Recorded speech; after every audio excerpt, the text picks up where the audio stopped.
అయ్యి మళ్ళీ తీసుకోయే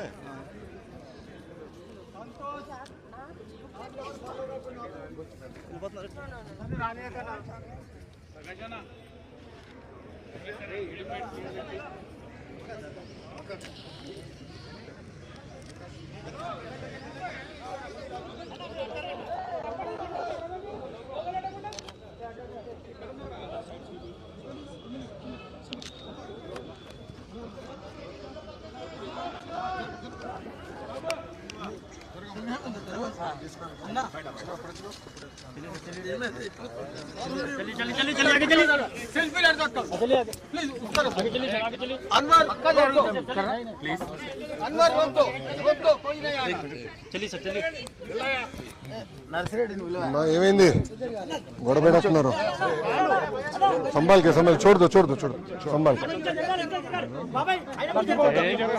slow slow Vinay slow అమ్మా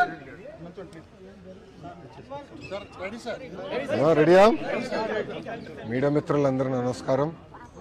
విశ్వవిఖ్యాత నట సార్వభౌమ స్వర్గీయ నందమూరి తారక రామారావు గారి 29వ వర్ధంతి సందర్భంగా పెద్ద ఆయనకి ఘన నివాళి అర్పిస్తున్నాం.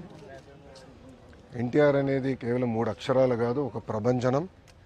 అటు సినిమా రంగంలో కానివ్వండి, రాజకీయాల్లో కానివ్వండి ఆయన నంబర్ 1గా నిలిచిన వ్యక్తి.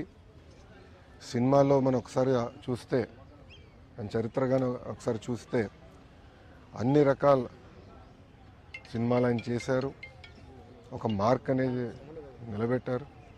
దాని తర్వాత రాజకీయాల్లోకి వచ్చిన తర్వాత కేవలం 9 నెలల్లో ఒక ప్రభంజనం సృష్టించి తెలుగుదేశం పార్టీని అధికారంలోకి తీసుకొచ్చిన వ్యక్తి అన్న ఎన్టీఆర్.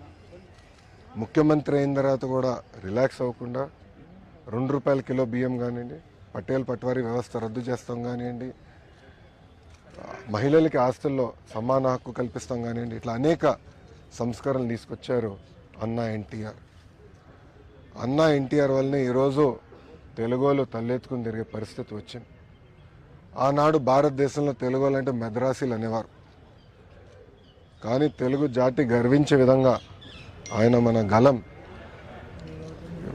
ఢిల్లీలో వినిపించారు. ఆనాడు ఆయన బర్తరఫ్ చేస్తే కేంద్ర ప్రభుత్వంతో పోరాడి మళ్ళీ పార్టీ అధికారంలో నిలబెట్టుకున్న వ్యక్తి అన్న ఎన్టీఆర్.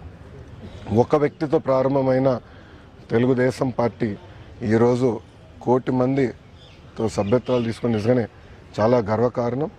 ఏ ఆశయాలతో అయితే అన్న ఎన్టీఆర్ తెలుగుదేశం పార్టీని స్థాపించారో మేమందరం కలిసికట్టుగా తెలుగు వాళ్ళు ఎక్కడున్నా వాళ్ళకి అండగా నిలబడడానికి, తెలుగు జాతి ఎక్కడున్నా వాళ్ళ అగ్రస్థానంలో ఉండాలని లక్ష్యంతో మేమందరం అహర్నిశలు పనిచేస్తామని మీకు తెలుపుకుంటూ, ఇప్పుడు మీడియా మిత్రులు కానీ ప్రశ్న ఉంటే దానికి సమాధానం చెప్పడానికి సిద్ధంగా ఉన్నాం.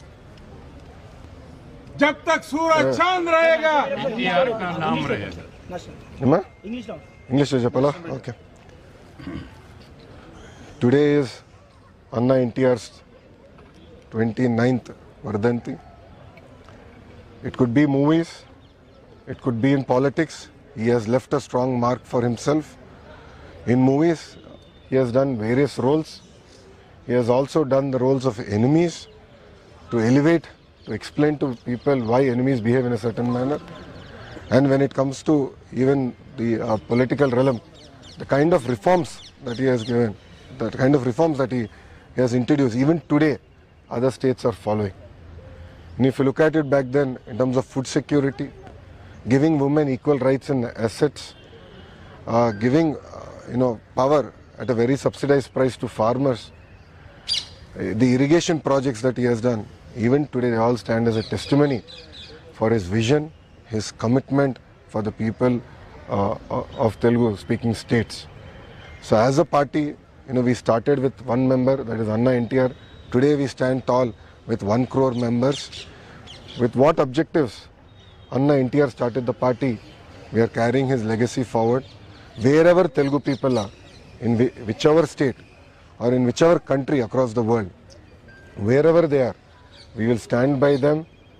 Our agenda is only one, which is Telugu people across the world, across the globe should be number 1. Thank you very much. Sir, NTR garu meeku chinnappudu oka maata cheptu untaranta ante ప్రజల కోసం ఎలా పోరాడాలి అని ఇప్పుడు అన్న ఎన్టీఆర్ గారు నాకు చిన్నప్పుడు గుర్తుంది ఒకటే, ఆయన చూస్తే భయం వచ్చేది.